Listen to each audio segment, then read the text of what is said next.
Bueno, buenas tardes, buenas noches a todos y a todas y bienvenidos a la última charla del primer Festival de Literatura de Lanzarote.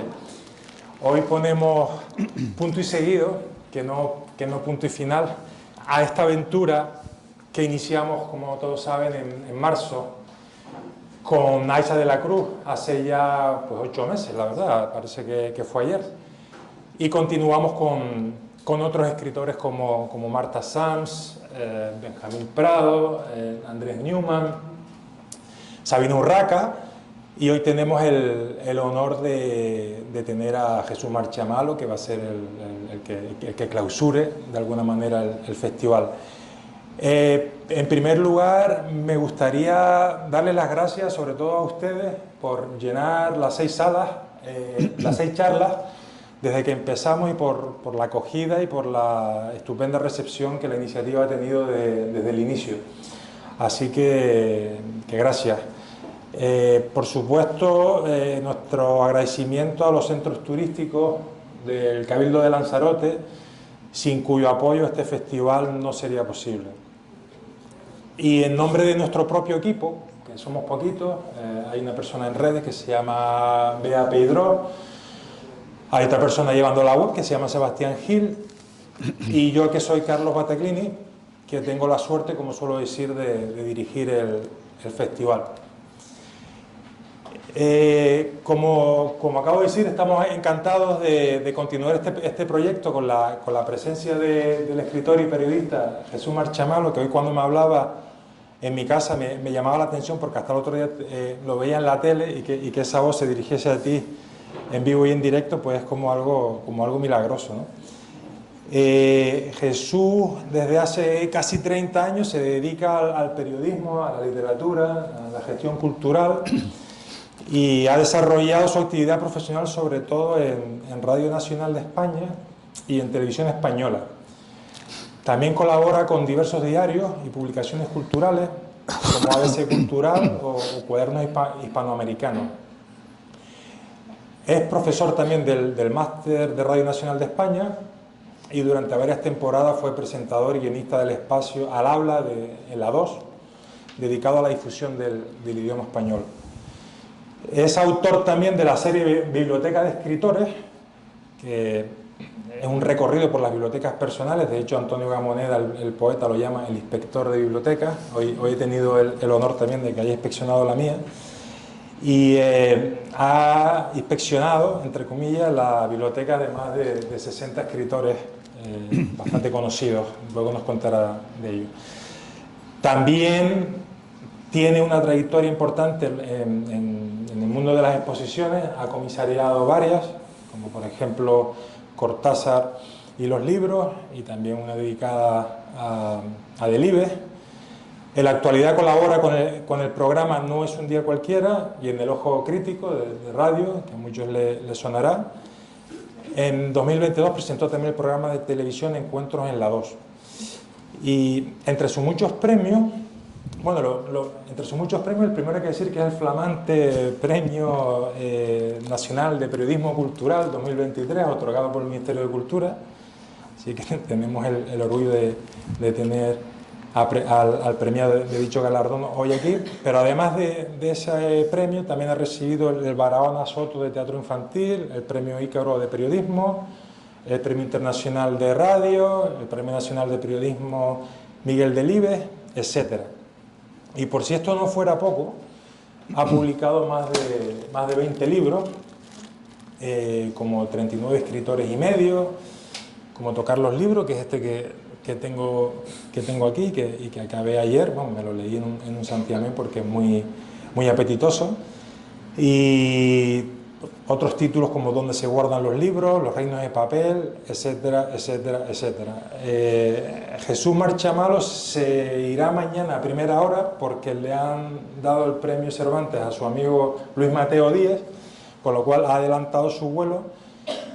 Pero esto no ha sido óbice para que que te lo estés pasando muy bien desde que has aterrizado en nuestra isla. Bueno, antes que nada, buenas noches y gracias por estar aquí. Muchísimas gracias, buenas noches a todos, buenas noches a todas. Mil gracias por acompañarnos. Y he tomado varias notas, déjame que me anticipe. Me encanta lo de flamante porque es un adjetivo que viaja conmigo desde hace 4 meses, ¿no? Siempre soy el flamante y siempre me imagino como entrando en llamas, ¿no? Porque sabéis que flamante viene de llama del latín, ¿no? Y digo, alguien va a echar en falta que me presente como el flamante premio que me han asignado, ¿no? Que nada, un gusto estar aquí y no sé, creo que hablas de nuestras aventuras esta mañana. Siempre que yo llego a un sitio intento ver el sitio, ¿no? Hay gente que por diversos motivos llegas, participas y te vas, pero a mí siempre me gusta estar, ver cosas. Y le pedí a Carlos que si podía ser, que me encantaría ver, me decías que exactamente qué quieres ver y le dije quiero ver todo en el tiempo que tengamos. Y esta mañana, entre que ha corrido mucho el piloto y ha llegado mucho antes de lo previsto y que hemos doblado la mañana como si hiciéramos un origami, pues nos ha dado tiempo a ver la casa, la fundación César Manrique. Me ha parecido un lugar especial, precioso, lleno de energía, y como daba tiempo me ha propuesto, oye, pues lo mismo podríamos acercarnos a ver la casa de Saramago, y ha sido un lujo y un momento irrepetible ver la casa, ver sus objetos. Yo soy muy fetichista con los lugares de los escritores, de los artistas, porque creo que si eres capaz, hay algo de ese hálito creador que queda en los ambientes, en las habitaciones, en los escritorios, en las bibliotecas. Vaya biblioteca, imagino que conocéis el sitio, y la verdad que he llegado al hotel derrengado, pues tengo ya una edad muy mala, pero digo absolutamente a punto de darme el síndrome de Stendhal, que sabes que es lo que le daba a los poetas del 18 y del 19 cuando llegaban a Roma, ¿no? Que de repente tanta belleza les atosigaba y quedaban completamente consternados, y los poetas románticos, víctima del síndrome del poeta romántico, cuando veían tantas cosas bonitas. Así que hasta a punto de darme en el hotel, sí, pero he conseguido esquivarlo, y nada, es un gusto estar aquí en este sitio tan especial y tan bonito. La verdad, sí, que tenéis mucha suerte, sí, de tener sitios tan bonitos. La verdad es que sí, la verdad es que el islote de Fermina es un sitio, bueno, idóneo para este festival. Bueno, aquí en este festival nos gusta mucho saber de la gente, de los ponentes desde los inicios, desde la infancia, desde que prácticamente pues abren los ojos por primera vez. Entonces, tú naces en Madrid en los años 60, y a mí me interesa que nos hables un poco de esa época. ¿Qué recuerdas de tu infancia? Hoy me contaste que tú tuviste desafortunadamente tu padre falleció muy pronto, tu tío ejerce como figura paternal y te crías en un ambiente pues donde posteriormente, una época todavía de dictadura, y luego vives el paso a la democracia, la movida madrileña. Bueno, en resumen, que nos cuentes un poco qué recuerdas de tu infancia en Madrid. Pues mira, me hace gracia porque yo tengo una memoria malísima. La memoria, sabéis que es algo que actúa de una manera muy impertinente y accidental. Te acuerdas de cosas banales completamente, del color de unos zapatos, de cómo eran unos pantalones que llevabas, de cómo era tu traje de primera comunión, y olvidas cosas que verdaderamente han sido cruciales en tu vida. Yo hace años tengo fama de no acordarme de nada nunca, con lo cual fue una sorpresa hace años un libro que publiqué en una editorial muy pequeñita, exquisita, madrileña, que se llama Papeles Mínimos, y que se titula Me acuerdo. Hay un escritor francés que tal vez os suene, os trato de tú, no os importa, nos tratamos de tú si queréis, que digo que hay un escritor francés que se llama Georges Perec, que en los años 70, finales de los 70, hizo un libro que se titula Me acuerdo, y es una sucesión de recuerdos casi notariales, ¿no? Me acuerdo del hule que poníamos sobre la mesa antes de comer, había uno con el mapa de España. Me acuerdo de que en las máquinas de escribir el 1 era la letra L minúscula, y ella, una relación de recuerdos, y conseguía copiar 499, para pasmo de mis amigos amigos que decían, pero tío, se has puesto todo aquello de lo que te acuerdas. Te contaba que tengo mala memoria, pero hombre, si te acuerdas de determinados ambientes, sensaciones y desde luego de aquellas cosas que te cuentan de pequeño. Yo no sé cuál es mi primer recuerdo exacto, porque los primeros recuerdos siempre pertenecen a ese mundo de las fantasmagorías, ¿no? de las abstracciones, de los recuerdos difusos, ¿no? Pero sí que, vamos, como no me voy a acordar de Malasaña. Mi madre vivía en un pisito alquilado en Malasaña. Malasaña es ese lugar de Madrid castizo, en el centro, un sitio que todavía recuerdo muy como las películas en blanco y negro, ¿no? Era un sitio donde se hacían rifas en invierno, donde había una señora que se llamaba Carmen con un cesto que hacía un sorteo y se sorteaba un jamón en Navidades, ¿no? La casa de mi madre era una vieja corrala de 1800 y poco, donde se compartían los pasillos con los vecinos, todas las casas daban al mismo pasillo, y recuerdo que era una casa muy vocinglera, muy llena de sonidos, de gente escuchando la radio, el sonido de las ollas express que se ponían una pesa, recordaréis, y que hacía un sonido muy, muy peculiar, donde la gente gritaba mucho, porque antes se gritaba, estaban todas las puertas, todas las ventanas abiertas, y entonces era un lugar, ya digo, muy, muy bullicioso, y las calles de mi infancia son unas calles muy bulliciosas, ¿no? La calle Espíritu Santo, la calle Corredera, eran calles donde debían pasar poquísimos coches, ¿no? Y donde todavía, cuando venías del colegio, los amigos te permitían jugar con ellos en la calle y tal. Entonces, nací en ese barrio y creo que es muy importante acordarse siempre de dónde viene uno. Claro. Entonces, siempre, no es que presuma de ser de barrio, pero por supuesto nunca lo he ocultado y siempre me encanta volver a ese barrio de la infancia, porque de alguna manera, decía ya Delibes, ¿no? Que la infancia es es el paraíso, es tu vida, el resto contaba que es mero recuerdo, ¿no? Claro. Entonces sí que me acuerdo de ese barrio, sí que me acuerdo de haber ido a un colegio que estaba cerca de mi casa, de mis compañeros de colegio y de esas primeras pretensiones absurdas de ser escritor, ¿no? Antes, mucho antes, sí que fue lector. Mi madre, que no era una gran lectora, mi padre murió cuando yo tenía 3 años, no me acuerdo absolutamente nada de él, y digo que mi madre tuvo que ponerse a trabajar, se hizo bordadora. Para mí hay una serie de palabras muy familiares, esto de el filtiré, dobladillo, tira bordada, la viuda de Tolrá, que era un tipo de sábanas que mi madre cosía para hacer juegos de cama y mantelerías y todo eso. Y sí que me acuerdo la importancia que en aquel momento tenía la lectura. Yo soy del año 60 y en los años 70 nuestros padres yo creo que tenían la conciencia de que si leíamos íbamos a conseguir un ascenso social. La lectura nos iba a convertir en personas diferentes y jamás se nos negó un libro. Y de hecho eran los regalos habituales de reyes, cumpleaños, enfermedades infantiles. Cogías unas anginas, te ponían un esquijama, te daban una aspirina disuelta en una cucharada de agua con azúcar y te regalaban un libro. Un libro que seguro que algunos recordáis de aquella colección que se llamaba Clásicos Juveniles de Bruguera, que eran mitad texto y mitad cómic. Alternaba el texto con dibujos y ahí leímos a Dumas, ahí leímos a Salgari, La Isla del Tesoro, Las Semanas en Globo, Las 20.000 leguas de viaje submarino y hemos acabado todos reconociendo que leímos a Dumas en los dibujos, como es natural, ¿no?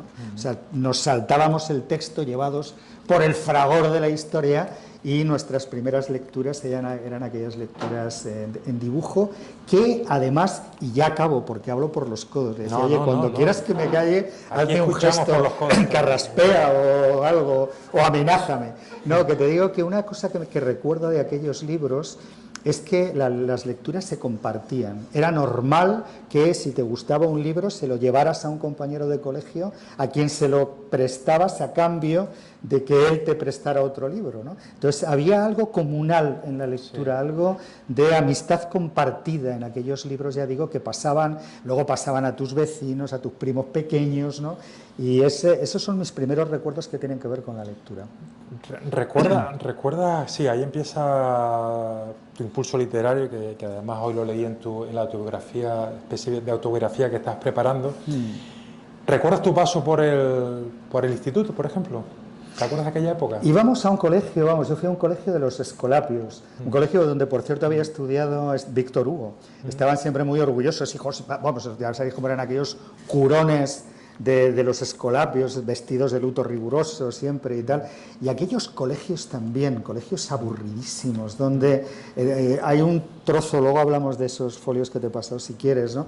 Pero que era unas clases donde había que memorizar las cosas. Yo me acuerdo de los afluentes del Sil todavía, bueno, no me acuerdo, pero podría acordarme, ¿no? Y tal, y lo prácticos que me han sido todo este tiempo. O sea, tengo 63 años y vamos saliendo a la calle cada mañana hablando con el de correos y con la chica de la panadería diciendo, oye, ¿te acuerdas de los Reyes Godos, no? Y los afluentes del Sil y todo aquello. Eran clases muy ásperas siempre, colegios donde todavía primaba esa de educación decimonónica, ¿no? Donde tenías que aprenderte las cosas, donde te podían dar un reglazo en la mano, cosas de ese tipo, ¿no? Entonces yo al instituto iba a examinarme todavía porque yo soy la última generación del bachillerato. O sea, yo hice bachiller elemental, había un examen de estado que tenías que ir al Cardenal Cisneros.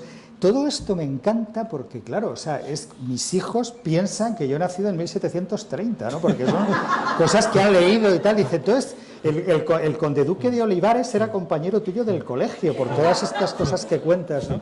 Porque, claro, no somos conscientes de lo que ha avanzado esta sociedad y este mundo en realmente muy pocos años, ¿no? Entonces yo recuerdo que el bachillerato era un tema muy serio. El bachillerato llegabas a cuarto de bachiller y tenías que hacer una reválida, donde te examinaban en el Instituto Cardenal Cisneros, ¿no? Que estaba también cerca de mi casa, en Noviciado, en Plaza de España. Y ir allí, bueno, vamos, es como si te fueras a presentar a unas oposiciones de agente de aduanas, ¿no? Todo esto con 12 años y con 13. Hice, por tanto, todo el bachillerato y luego hice COU y entré en la universidad un año antes, porque la gente que venía detrás, hubo un año que saltaron, y yo entré en la universidad el día que cumplí 18 años, Complutense. Y empezaste a estudiar periodismo, ¿eh? A estudiar periodismo. Te explico por qué periodismo.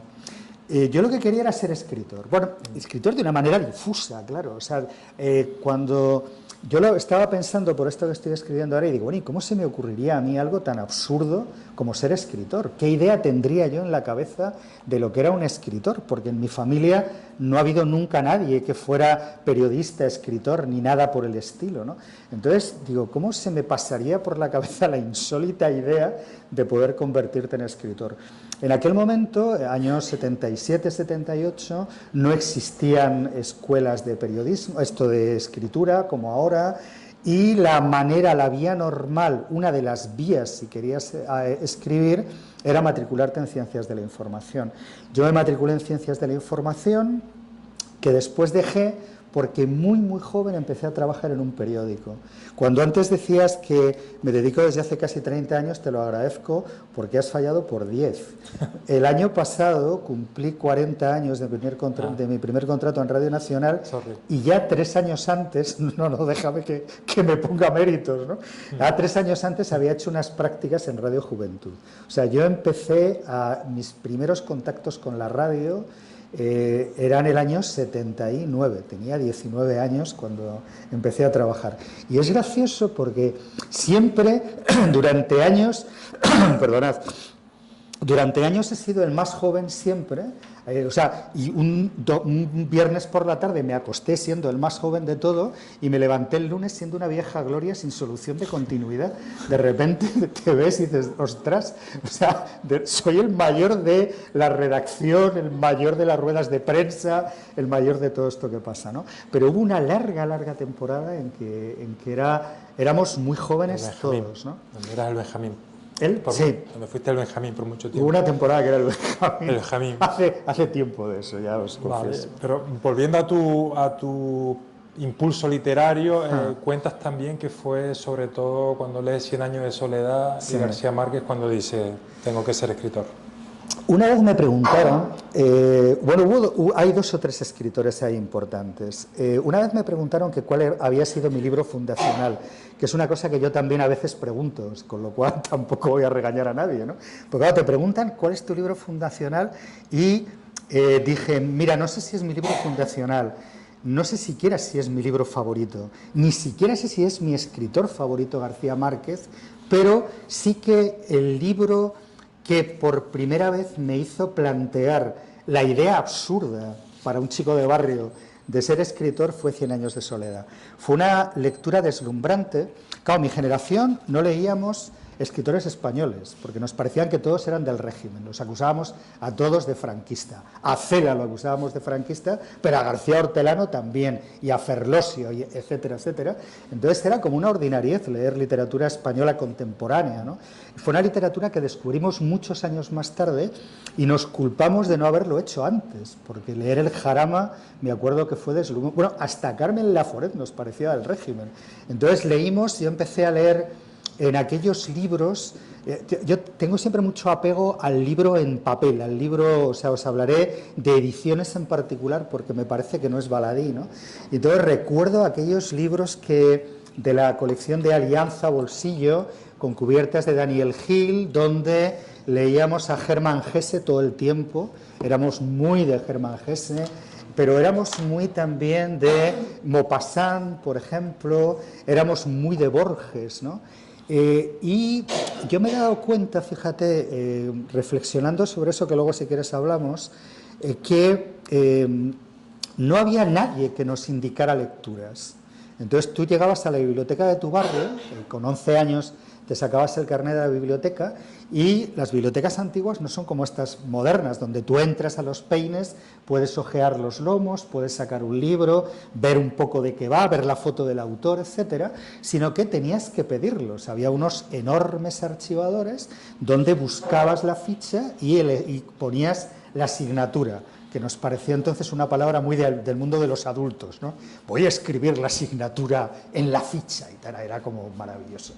Entonces, claro, no teníamos ni idea de qué buscar, no teníamos ni idea de qué escritores eran interesantes, y había un truco que consistía en ir a los libros que habían devuelto. Cuando alguien devolvía un libro, lo amontonaban sobre el mostrador hasta que lo devolvían al depósito, y en esas montañas era donde descubríamos libros, o sea, donde teníamos la certeza táctil de la existencia del libro, y que, bueno, pues veíamos la foto de cubierta, leíamos mínimamente la contra, y me acuerdo que durante años eso era un hallazgo. Es decir, a Cortázar, por ejemplo, yo tuve durante años la idea de que le había descubierto yo.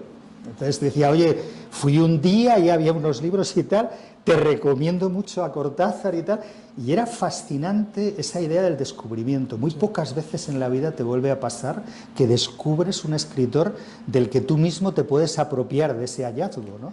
Dice, oye, he descubierto tal. Entonces me acuerdo, no sé por ahora porque me estoy liando, pero leíamos muy poca literatura española y leíamos, pues ya te digo, Hermann Hesse, Borges, porque de vez en cuando alguien te daba un flashazo, ¿no? Oye, he leído un tipo que se llama Borges, entonces ya ibas y lo buscabas por la B o por la V porque tampoco sabías, no había revistas que recuerde, no había programas de televisión, los profesores de literatura, su idea de la literatura acababa en el arcipreste de Ita, por ejemplo, o sea, no existía la literatura alemana ni la literatura francesa, etcétera, y entonces aprendimos leyendo, descubríamos autores leyendo, y de vez en cuando alguien, algún amigo fascinado, algún librero, yo recuerdo a un librero que se llamaba Miguel Hernández, de la librería Antonio Machado, que nos miraba siempre como diciendo, estos pobres y tal, que habrán leído 2 o 3 cosas y tal. Oye, pero has leído a no sé quién, y de repente era como abrirte el mundo a la lectura. En medio de eso leíamos mucho al boom hispanoamericano, leímos mucho a García Márquez, y yo recuerdo fíjate, no me acuerdo de nada del libro. Cortázar, ¿no? Otra de tus Cortázar grandes siempre. referencias, ¿no? Luego hablamos de Cortázar, porque sí, Cortázar sí. todos tuvimos una relación amorosa, personal con Cortázar. Pero digo, García Márquez es un escritor, leímos Cien años de soledad, y leímos Cien años de soledad sin saber si habíamos entendido algo, porque lo importante era que en el macuto llevaras el periódico y 100 años de soledad y una caja de acuarelas, porque éramos muy artistas todos y no, de repente nos daba por hacer un dibujo, ¡ay, mira, una gárgola! Voy a dibujarla, perdonad, todo era muy profundo, ¿no? Y entonces te digo que, por ejemplo, yo sí recuerdo que para mí 100 años de soledad fue una lectura deslumbrante. La idea de que alguien fuera capaz de crear un mundo distinto a este que nos rodea y que tenía idéntico peso de realidad que la propia realidad fue algo que me conmocionó. Y ya te digo que me preguntaron que cuál era mi libro favorito y dije, mira, no tengo ni idea, déjame que diga 20 o 30 libros favoritos, pero el libro que de repente me abrió los ojos a esa capacidad de la literatura para crear mundos paralelos al nuestro fue 100 años de soledad y Cortázar. No Rayuela. Rayuela a mí me resultó un libro difícil, por supuesto lo tengo en casa, lo guardo, se me desencuadernó, porque te prometían los editores que aquellos libros que no estaban cosidos, sino que estaban encolados, nos iba a durar toda la vida el lomo. Y recordáis que era mentira, leías 3 veces el libro y se te desencolaba y perdías un cuadernillo y todo aquello que era un gran drama, ¿no? Cortázar es el descubrimiento del juego, de la posibilidad del juego literario. No sé si habéis leído los libros de Almanaque, ¿no? Eso batiburrillo de historias donde habla de un filósofo, de una máquina, de un tipo que hacía música, de una manera de acariciar a un gato, de las instrucciones para cosas que por obvia te resultaban chocantes, ¿no? Instrucciones para subir de alguien que vendía a gritos. ¿Él? De alguien que vendía a gritos y le iba bien. Exacto, sí, por ejemplo, cómo ponerse un jersey, ¿no? Dispóngase sobre la mesa esa prenda que por sus características mangas y tal, vamos a convenir que se llama jersey. Introduzca su brazo, era absolutamente delirante y maravilloso. Y luego nos encantaba Cortázar, el propio Cortázar, un tipo que medía 1,97. Hay una entrevista con Soler Serrano en televisión que os recomiendo, donde Cortázar, muy nervioso, fumando todo el tiempo, no hacían más que fumar, todos además, si no fumabas te llamabas la atención, que digo que está todo el tiempo fumando, y le dice Soler Serrano, bueno, un hombre alto, como pueden ustedes, tienen ocasión de ver, 1,77, y dice, no, es 1,73, y dice, como ven, se está empezando a quitar centímetros, y él dice una broma muy simpática sobre su estatura, ¿no?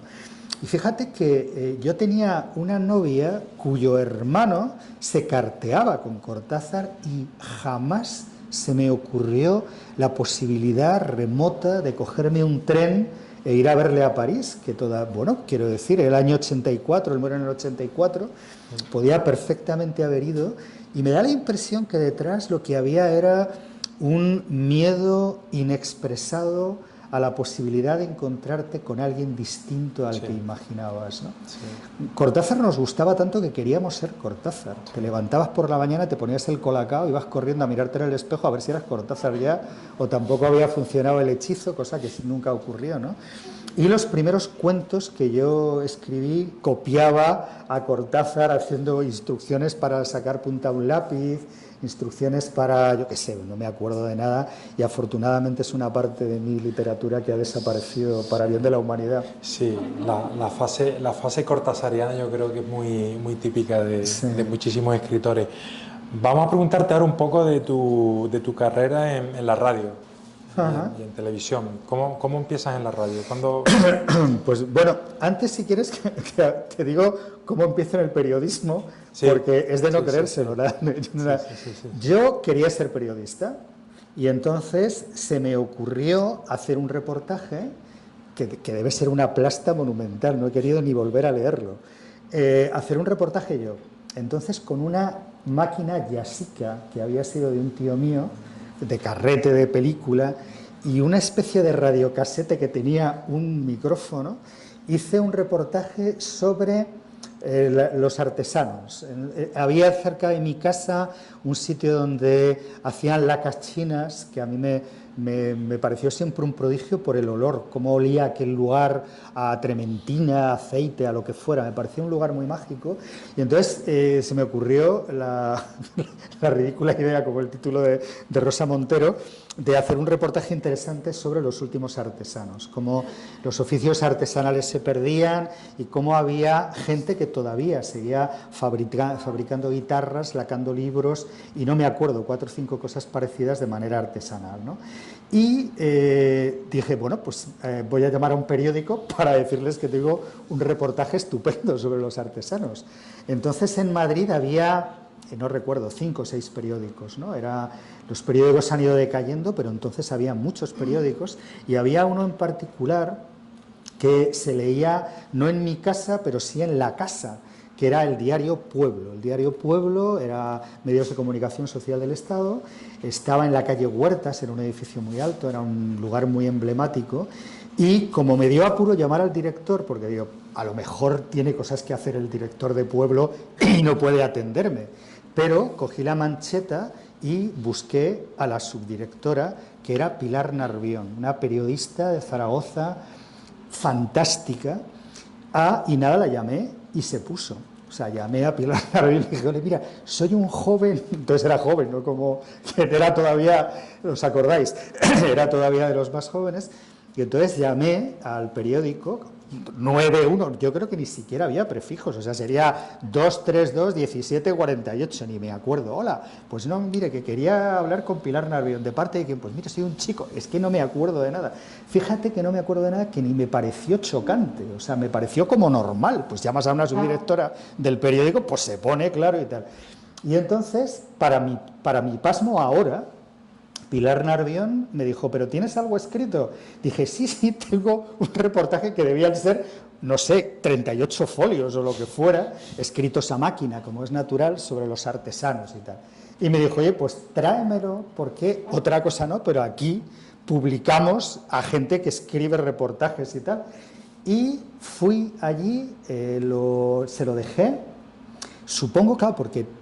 Claro, no es como ahora, o sea, dejar ahí 7 o 9 folios o lo que fuera. Por supuesto, yo no tenía ni idea de que había que contar los caracteres, ver cuántos entran en una doble página y tal. Pues le llevé unas fotos, le llevé un texto y para mi sorpresa me llamó una semana más tarde, 4 días, lo que fuera, a mi casa, Pilar Narvión, mi madre, hijo, que te llama una señora que se llama Pilar teléfono Narvión. fijo. Me llamó al fijo, al modelo Heraldo, ¿os acordáis de los modelos Heraldo? Todo esto pasó con un modelo Heraldo.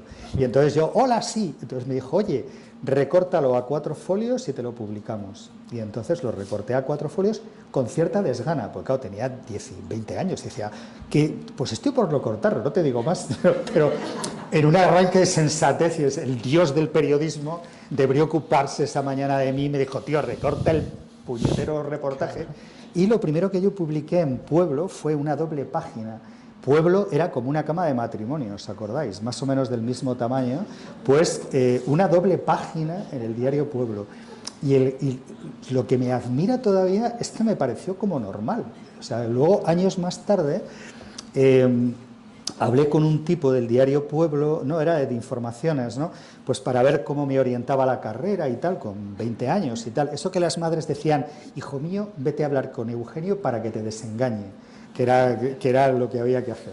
Y entonces me decía, bueno, no te preocupes porque puedes empezar, dice, no te ima, claro, empiezas publicando cosas pequeñitas, un suelto, una nota, un despiece y tal, y ya basta no sé qué. Dice, ¿has publicado algo? Y entonces yo le dije, sí, bueno, una doble página así, en Pueblo, que era lo primero que publiqué.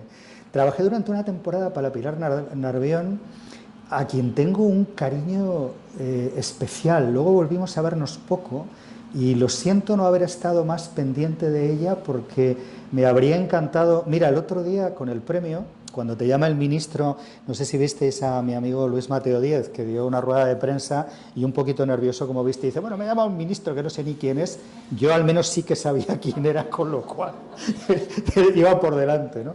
Pues digo que cuando hubo un momento muy mágico, porque estás tú en tu casa tan tranquilo, yo estaba haciendo unos guiones para la radio, No me acuerdo qué día era de la semana, pero yo grabo los jueves, con lo cual los miércoles y los martes estoy haciendo guiones o preparando lo que fuera. Y me llamaron, yo sabía que el premio se fallaba esa mañana, porque sabía que me había presentado precisamente Luis Mateo Díez, me presentaba el nombre de la RAE, de la Academia, y sabía que se fallaba, y entonces, claro, de repente llamaron de uno de estos números que dices, este es IZ seguro, ¿no? Porque era un número de 48 cifras, ¿no? Y tal. Y lo cogí y efectivamente alguien de su equipo, señor Marchamalo, mire, le llamamos de la, ¿cómo se llama esto?, de la Secretaría del Ministro IZ, que tiene mucho interés en hablar con usted, ¿le paso? Y dices tú, pues claro, ¿cómo va a pasar y tal, no? Y nada, me comunicó lo de que me habían otorgado el premio. Como soy poco obediente, parece que en esta sociedad que vivimos hay que apostar por la contención, por la naturalidad. Pues yo me puse nervioso, me sentí inmensamente feliz. Seguro que dije alguna bobada, afortunadamente no delante de los periodistas, sino delante de IZ, que será discreto, espero de él. Y porque, claro, ostras, es el premio nacional de repente. Y durante 1 hora y media no se hizo público. O sea, esto eran las 12 de la mañana, no recuerdo si a la 1:30, a las 2, fue cuando el Ministerio comunicó oficialmente la concesión con una nota de prensa que habían estado preparando ese tiempo. Y entonces durante 1 hora y media viví ese momento mágico de tener en mi mano un secreto. Es decir, que yo era Premio Nacional de Periodismo de este año, flamante como sabéis, era algo que sabía yo, que sabía IZ, que sabía mi hijo el pequeño, que todavía no se ha aclarado mucho, luego hablamos de los hijos, y estaba como así como muy estirado, ostras, pero ¿un premio de qué? El rey, pero ¿dónde vamos a llegar? Y tal. Total, que digo que pasó casi 1 hora y media, ¿no? Y en esa 1 hora y media, ya digo, sabiendo que eres poseedor de un secreto que no tienes más que tú y muy poca gente más, pasé revista a tal cantidad de gente con la que he trabajado en mi vida, que ha muerto, que ha tenido problemas, que me dieron una oportunidad, y me acordé de Pilar Narvión y digo, qué valor esta mujer que le llamara un enano para decirle que tenía unos folios y que dijera 20 y te los publicamos, ¿no? Eso fue lo primero que hice. Y menos mal que recortaste el artículo. Recorté, seguramente lo recorté para mejor, siempre se recorta para mejor. Eso es una realidad que no tiene discusión, pero tardas tiempo en aprenderlo. Total, y trabajaba para ella, es decir, yo subía en el ascensor directamente a ver a Pilar Narvión, pues imagínate, con 19, no me acuerdo si tenía 19 o 20 años, y hacía unas dobles páginas todo el tiempo, así de grandes, y ese fue mi primer contacto con el mundo del periodismo. Luego entré a trabajar en informaciones y casi enseguida, año 82, en Radio 3. Radio.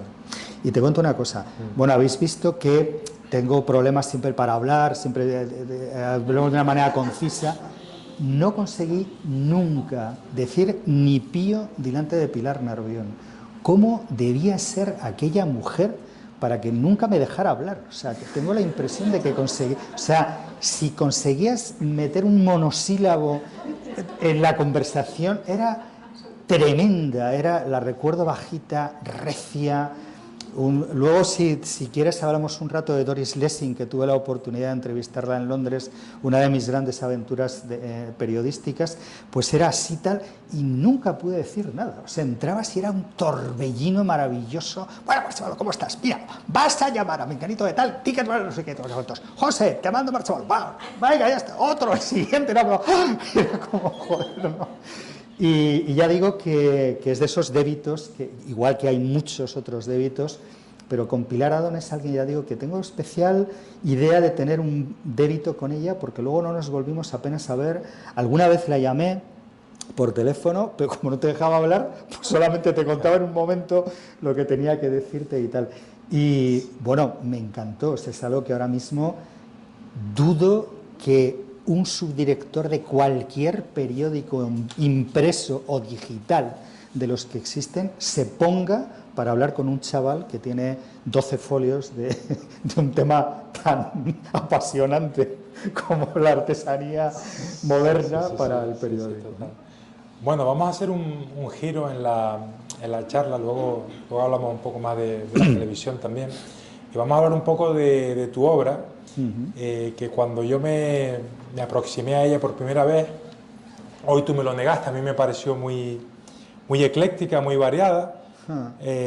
Las obras de Jesús van desde temas tan dispares y singulares como la España de posguerra, la pintura, ensayos sobre la radio, sobre la venganza, desde Porturraco a Bosnia tengo escrito aquí, incluso un cómic de Cortázar, pasando por la conquista de los polos. Sí, bueno, es ecléctico, si lo cuentes así. Sin embargo, tú dices que no, que es más uniforme de lo que yo creo. Bueno, hay una constante también en tu obra que es la escritura de biografías. Jesús Marchamalo es admirador de Stefan Zweig, que era un gran biógrafo, como ustedes saben, y él también ha escrito todo tipo de biografías, yo que sé, a Kafka, a Pessoa, Karen Blixen, José Hierro, etc. Sin embargo, me voy a parar en uno de tus libros, quizás el más conocido, que es el que tengo aquí, que es Tocar los libros, donde Marchamalo cuenta sus visitas a las bibliotecas de escritores conocidos, hasta el punto de que el poeta Gamoneda, como dije al principio, lo llamó el inspector de bibliotecas.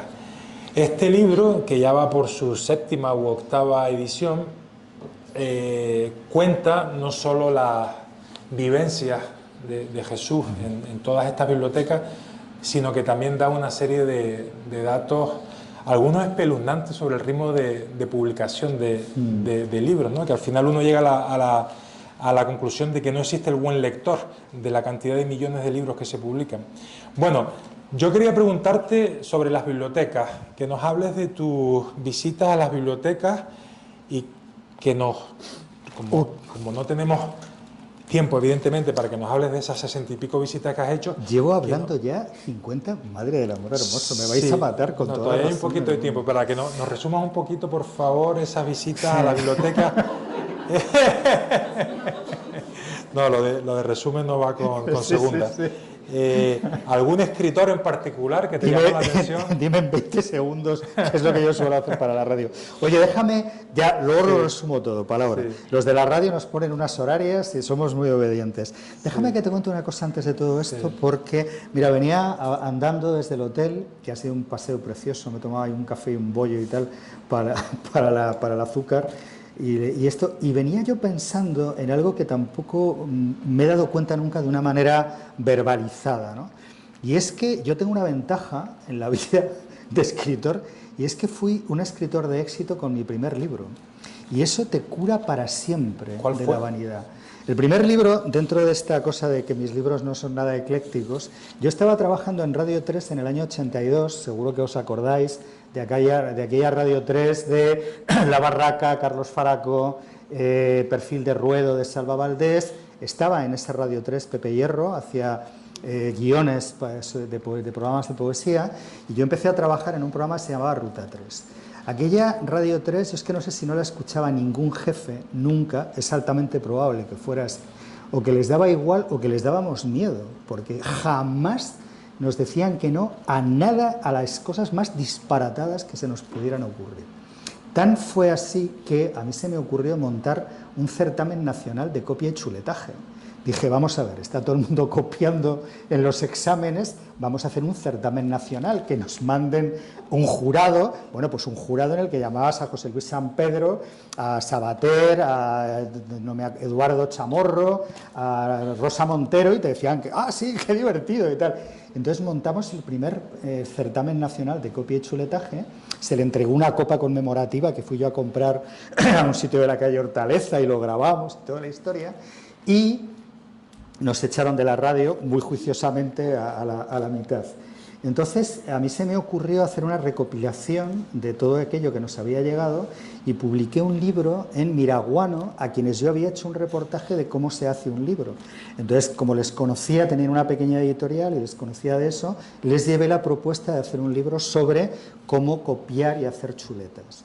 Para pasmo general, no solamente no me mandaron a Canadá con la espada flamígera, sino que me dijeron, oye, pero qué buena idea has tenido y tal. Y efectivamente hicimos un libro, lo ilustró Gerardo Amechazurra, se llamaba, era un ilustrador muy conocido en esa época. Hicimos un libro que vendió, no recuerdo, pero por ejemplo, digamos, 7 u 8 ediciones. Sigue siendo el libro más vendido de la editorial Miraguano. Y me acuerdo que de repente fue un disparate. Entonces me entrevistó Tola en Televisión Española, hizo Moncho Alpuente una página completa en el diario El País sobre el libro, salió en todas las emisoras de radio, venían a entrevistarme a casa, mi madre, la pobre, pues mi hijo, claro, es famoso ya y tal. Y claro, yo viví, me fui a escribir además a mi pueblo, con un gato y una máquina eléctrica, una Olivetti. ¿Tu pueblo cuál es? El pueblo de mi madre, en Segovia. Me fui 4 meses con el dinero del paro, con mi gato, un barco de artesanía latina, todo muy... Voy a hacerme el escritor, era la idea, ¿no? Entonces fui a hacerme el escritor que teníamos en la cabeza. Me llevé una bici, ¿cómo se llama? Una máquina de escribir eléctrica y yo creo que hacía un folio diario. O sea, jamás he vivido mejor que en aquella época en el pueblo, iba con mi tío a los Pinares, no sé qué tal cual, escribía poquísimo. Bueno, pues ese libro es un éxito. Y hoy me daba cuenta de lo importante que es tener éxito cuanto antes en tu vida ya es como que ya está, pues ya tuve éxito una vez, qué necesidad, quien ha tenido un éxito una vez ya ha tenido éxito para siempre. Y yo fui un escritor exitoso con mi primer libro. Y desde entonces el éxito no es que me dé igual, o sea, puestos a elegir, prefieres que los libros se vendan por una cuestión casi de compromiso con tu propia obra, ¿no? Pero se me pasó absolutamente la obsesión por triunfar, porque ya me pasó y no me interesó nada ese tema. Entonces ese fue mi primer libro, luego hubo un segundo libro, hay un momento en que me preocupaba mucho por publicar. Y me llama como mínimo 23 libros. Sí, bueno, pero son pequeños, tampoco son libros finitos la mayor parte de ellos. Soy muy lento escribiendo, me gusta mucho escribir, me gusta mucho corregir. Tardo una infinita cantidad de tiempo en hacer cada libro. Y por eso digo que me he buscado, que no se corresponde luego con la realidad, que es que tienes 20 y tantos libros publicados, ¿no? Pero, por ejemplo, eso para mí fue muy importante, ya te digo, la idea de haber tenido éxito una vez, porque eso me abrió, no es que me abriera o me cerrara, pero de repente era, fíjate, un libro de chuletas, una cosa, ya tuve que decir que no quería hablar ya más del tema, porque me llamaban, dice, ha habido un examen en la Audiencia Nacional y tal, y ha copiado un abogado del Estado. Bueno, pues llamemos al experto, entonces en todas las agendas y tal, experto en chuletas, Marchavalo. ¿Qué piensa usted? Mira, es horrible, ¿cómo puede copiar un abogado del Estado? En fin, ya hubo un día que dije, oye, se acabó. Como 10 años más tarde, dije, mira, he escrito otros 7 libros más de todo eso y tal, ya se terminó el tema este. Pero ya digo que eso sí que me marcó claro, fue un punto de inflexión al final. Y luego hay un hilván en mis libros, ¿no? Que te intentaba convencer de que, salvo 2 o 3 excepciones que son las que has citado, siempre los protagonistas de mis libros es la literatura en el más amplio sentido de la palabra. Yo escribo sobre libros, escribo sobre autores, escribo sobre bibliotecas. O sea, el mundo del libro, de alguna manera, ocupa una gran, significativa, importante parte de mi bibliografía. Yo no sé, alguien lo contó y me lo dijo y he olvidado la cifra, pero yo no sé si la palabra libro está en 5 de mis títulos, o sea, de los 20 que has citado, en 5 la palabra libro creo que está en el título, ¿no? Y hablo de tocar los libros es uno de esos libros mágicos, ¿no? Lo cuento en el prólogo, porque es una conferencia, todo esto nació de una conferencia que yo di hace 23 años, me dieron el Premio Nacional de Periodismo Miguel Delibes, y durante un año eras como la reina de la Miss de turno y tal. Entonces había un congreso, pues dabas la conferencia inaugural, ibas a no sé dónde tal, y conocías a Delibes. Luego, si nos da tiempo, hablamos también un poquito de Delibes si queréis. Pues te digo que di una conferencia de 1 hora y la escuchó un editor de Cuenca que dijo, oye, te lo publico.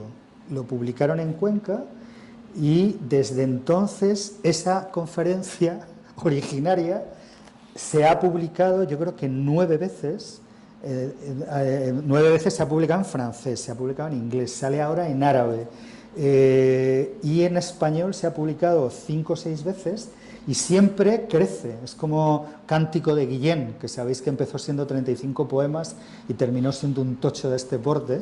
Pues no es el caso, pero no es el caso de momento, porque pienso seguir haciendo ediciones, ¿no?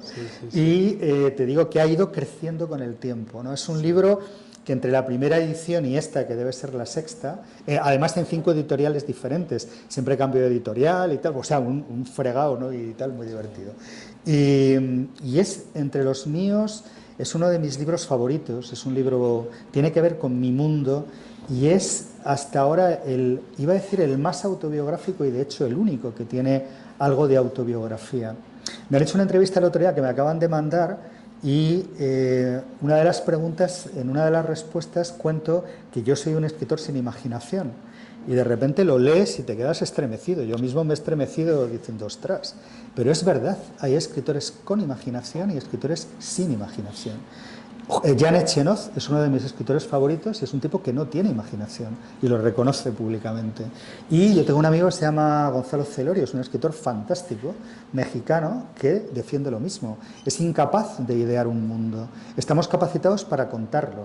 Si tú me das una biografía, yo te puedo hacer una biografía. Si me cuentas una historia, soy capaz de narrarla. A lo mejor regular, bien, mejor, peor, pero no estoy capacitado para inventar historias, ¿no? Y esto a que venía a la idea de que siempre necesito algo que arranque mi manera de, vamos, mi proyecto de escritura. Siempre tengo que partir de algo, de una historia plan, sí, a partir de la cual arrancar la historia, cual empieza a desarrollar.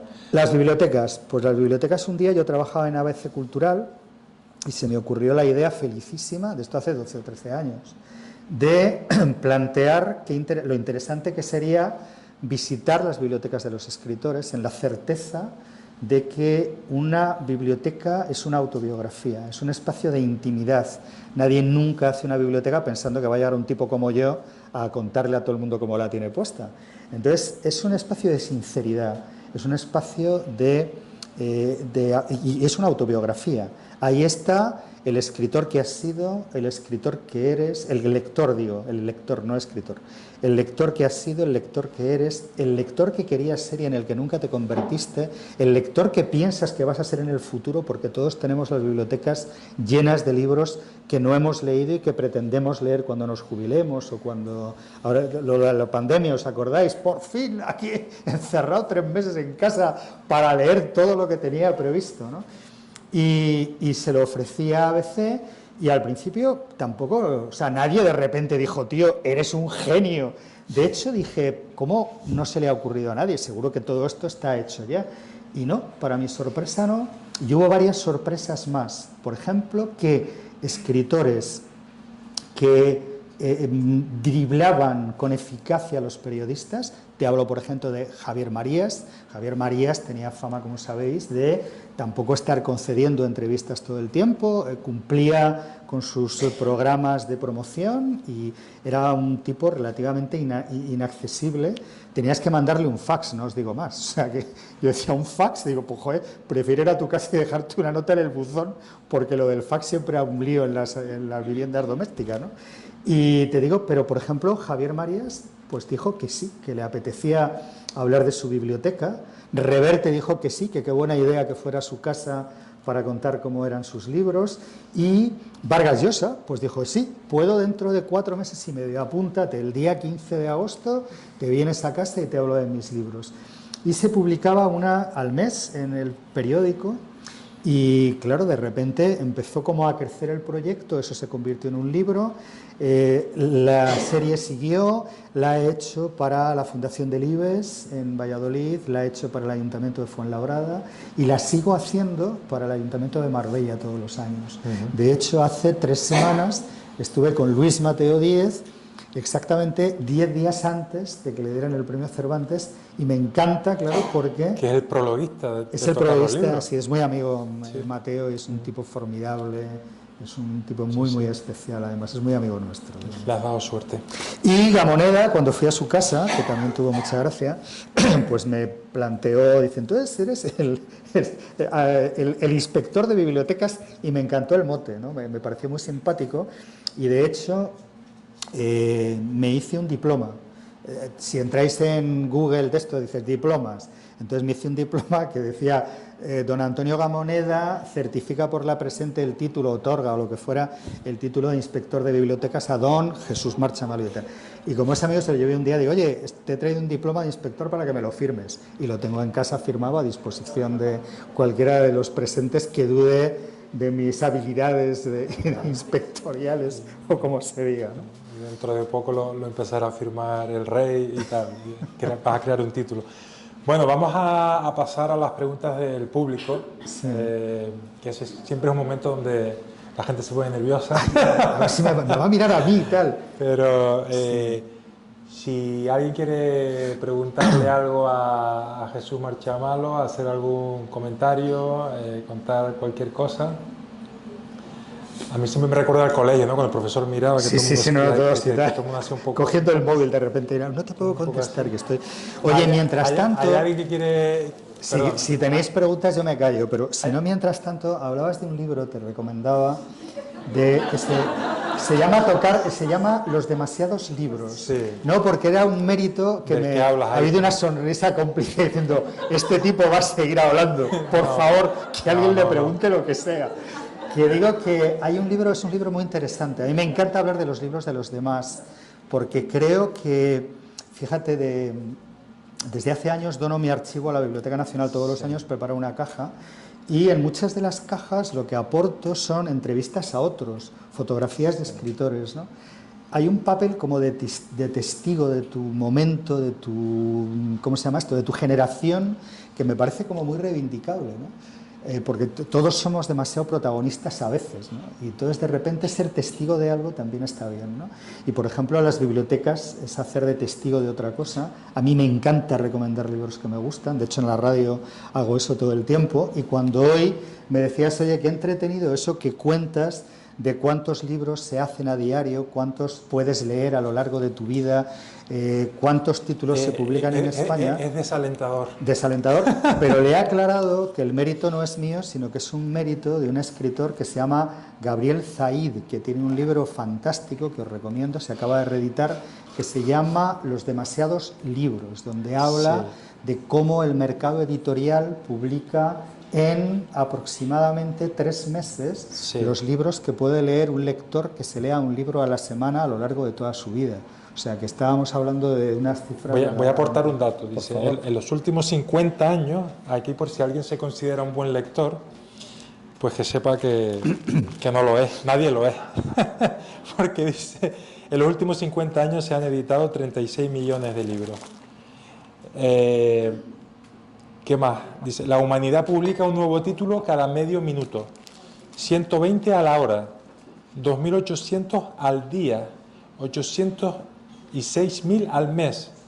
Un lector medio lee en toda su vida lo que el mercado editorial produce en poco menos de 8 horas, una jornada laboral. Dice, actualizar una imposible biblioteca mundial exigiría 26 kilómetros anuales de estanterías. No se desanimen. No, tranquilo. Sigan leyendo, seleccionen, y no sé si tienes alguna recomendación para acotar, para resumir, para seleccionar, teniendo en cuenta que somos seres mortales a priori. Bueno, muchas recomendaciones.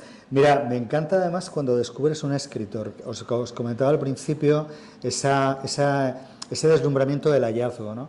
Estuve hace tiempo en casa de David Trueba, hice también su biblioteca, tiene una biblioteca fantástica. Bueno, hablando de bibliotecas, por cierto, que no me has preguntado, siempre me preguntan, oye, la mejor, la peor, la más grande, la más pequeña, y me encanta porque te ocurre, yo no sé si os pasará a vosotros, que cuando tienes libros en casa, estás a gusto en las bibliotecas de cualquier otra persona. Es decir, yo he estado en la tuya, me ha encantado lo que he visto, luego lo cuento, pero es un sitio familiar, es un sitio donde estás a gusto, ¿no? Y me encanta en las bibliotecas encontrar esos pasadizos que conducen a la tuya, ¿no? Cuando de repente dices, ostras, claro, tienes también a Marguerite Duras, cómo me gustó esa lectura. Entonces, hay como una especie de idea de los lectores como habitantes de ciudades, de países imaginarios. Habría que tener un pasaporte lector, porque ser lector significa poder hablar con alguien a quien no conoces de nada si das con ese libro que te comunica de alguna manera con él, ¿no? Y es maravilloso, porque es hablar un idioma, es ser capaces de hablar el idioma lector, ¿no? Entenderte con alguien. Pues llegué a casa de David Trueba y tenía una balda casi completa dedicada a Bohumil Hrabal, H-R-B-A-L. ¿Lo conocéis? Pues os pasó lo mismo que a mí, que no tenía ni idea de quién era. Bueno, pero por favor, ¿cómo no vas a saber quién es Bohumil Hrabal? Léete esto, aquello, no sé qué, me puso la cabeza como un bombo. Fui a una librería, cogí uno de los libros que había de Bohumil Hrabal, que podía ser Trenes rigurosamente vigilados, Yo servía al rey de Inglaterra y otros 2 o 3 que si tuviera la cabeza bien me acordaría perfectamente de los títulos, y quedé completamente embobado con ese tipo del que no sabía quién era. Tanto que 2 semanas después fui a la radio entusiasmado diciéndole a Javier Lostalé que ha leído todo. Le dije, Javier Lostalé, he leído un tipo checo maravilloso que se llama Bohumil Hrabal. Digo, se pronuncia como Raval, pero con G, que era lo que me había dicho Trueba. Y me dice el tío, no me puedo creer que no supieras quién era Hrabal hasta la semana pasada. Entonces había descubierto, como el Elitío, ¿os acordáis de la canción del tipo que descubre Colombia cuando ya estaba descubierta? Pues me pasó exactamente igual, que descubrí a Bohumil Hrabal cuando ya todo el mundo en la radio sabía quién era. Eso me ha pasado con Jorge Ibargüengoitia, eso me ha pasado con Kapuczynski, aquel tipo polaco, reportero, que de repente leí Ébano. Es un libro que os recomiendo para el invierno, porque irradia un calor absolutamente insoportable. Es un libro fabuloso, ¿no? Y dices tú, recomiéndame uno, pero uno pequeño, grande, como mediano, en español, de un portugués, porque, joder, ser lector es tener la certeza de que nunca vas a estar solo en la vida y que además tienes lectura para toda tu vida y 5 vidas más solamente en tu biblioteca, ¿no? Con lo cual es hablar de un universo tan infinito como el universo mismo. Hasta el universo es más finito seguramente que las posibilidades de la literatura, ¿no? Siempre me es muy complicado iba a decir recetar, de recomendar un libro, porque joder, hay tantos gustos, tantas posibilidades de equivocarte, ¿no? Es una pregunta difícil. Pero, por ejemplo, si me dijeras, oye, un libro, llévate un libro de poesía, porque tienes tantas posibilidades de leerlo una y otra vez y de leer cosas diferentes cada vez, que yo, por ejemplo, me llevaría, yo qué sé, Cernuda, por ejemplo, Pedro Salinas, las obras completas en Aguilar, un libro para toda la vida, eso lo llevas, lo traes, porque la poesía, si tú lees una novela, yo tengo mala memoria, y es un privilegio, cuando te lees un libro que ya te has leído. Yo he leído El olvido que seremos y solamente lo he leído 3 veces. El olvido que seremos, por cierto, de Héctor Abad Faciolince, es un libro maravilloso. Es el único libro que recuerdo últimamente que yo lo leía por la noche en casa para poder llorar tranquilo, cuando estuviera todo el mundo dormido. Decía, bueno, a ver si se acuestan estos, ya puedo leer, porque hay un par de momentos tan emocionantes, tan bonitos, tan tremendos en el libro que digo que es un libro muy especial. Y esto viene a la poesía. Tú lees una novela y, a no ser que haya mucha diferencia entre una lectura y la siguiente, la novela sigue contando lo mismo, más o menos, aunque tú lo percibas de otra manera, pero un poema siempre cuenta algo diferente. De repente eres capaz de reparar en un verso, eres capaz de descubrir una palabra en la que nunca te habías fijado y puedes estar leyendo poesía.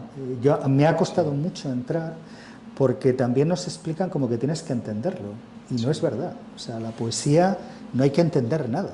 Tú lo lees y puede despertar en ti algo o no, un poema, pero cuando de repente das con una verdad que secretamente sabías, una percepción que secretamente has llevado contigo toda la vida y la ves por primera vez expresada textualmente como tú lo tenías en abstracto en la cabeza, es algo maravilloso y prodigioso. Bueno, pues ahí se ha demostrado lo que vienes demostrando durante toda tu carrera, que es que no me acuerdo de nada. Un amor pasional por los libros, por la lengua, por la literatura y por el idioma, que es lo que ha caracterizado tu trayectoria, amén de esa fantástica experiencia en el mundo radiofónico, televisivo, periodístico. Voy a dar la última oportunidad de hacer. Mira, ahí. ¿Queréis que me vaya? No. Mira, está Alfredo ahí. Y ya después ya tenemos que. Jesús, perdona, sí. Tú te has invitado ahí. Quería preguntarte únicamente ¿cuántos libros en formato digital has leído? Verás, mis hijos, que tengo unos hijos que son más mayores que yo, y siempre tienen la idea de que su padre es un antiguo. Lo de escribir con estilográfica, lo de ser del 19 y tal, cuando me pongo la gola en casa por las mañanas y recito a Calderón, no ayuda a que tus hijos tengan la idea de que tienen un padre moderno. Bueno, pues en una de estas yo me iba de viaje y decidieron regalarme un lector de estos que se regalaban antes, recordáis, con los periódicos, guardaba los puntos y te daban un artilugio de estos y tal. Entonces dijeron, no puede ser que sigamos teniendo un padre antiguo, vamos a hacer un padre moderno del que podamos presumir en secreto. Y me regalaron un chisme de estos y tal. Y entonces, bueno, quedé fascinado porque, claro, de repente podía meter muchos más calcetines para ir a México de los que habitualmente llevaba, y porque no tenía que llevar los 15 libros que como mínimo te llevas a cualquier sitio. Yo vengo aquí una noche, pues me he traído 3. ¿Cómo vas a venir con menos de 3 libros? Porque nunca sabes qué puede pasar, mañana hay un percance, en fin, la vida. Total, que dije, bueno, pues esto es maravilloso porque me he llevado 50.000 PDF o no sé cuántos entraban ahí en el libro y tal. Digo, joder, con el sitio que gano en la maleta podría quedarme a vivir indefinidamente en México, porque todo eran jerseys y, bueno, unas cosas maravillosas. Y entonces llegué a México y tampoco es que me gustara mucho, porque era de los antiguos, era incómodo leer, yo echaba en falta, por ser nostálgico y tal, echaba en falta poder doblar las esquinas, meter un papelito, esas cosas que hacemos los lectores. Subrayar con lápiz, porque cada uno tenemos nuestras manías y tal, ¿no? Pero bueno, era el futuro que le íbamos a hacer. Y de repente se acabó la batería.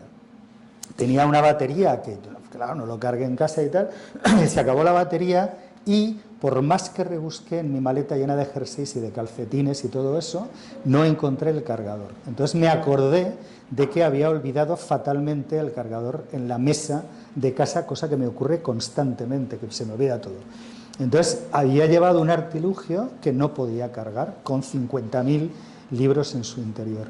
Y descubrí la felicidad en ese preciso instante porque dije, qué maravilla que haya dejado el cable en casa y que no tenga mañana más remedio que ir corriendo a unas librerías que hay en México, que son como yo qué sé, la Biblioteca Nacional de España y tal, no sé qué.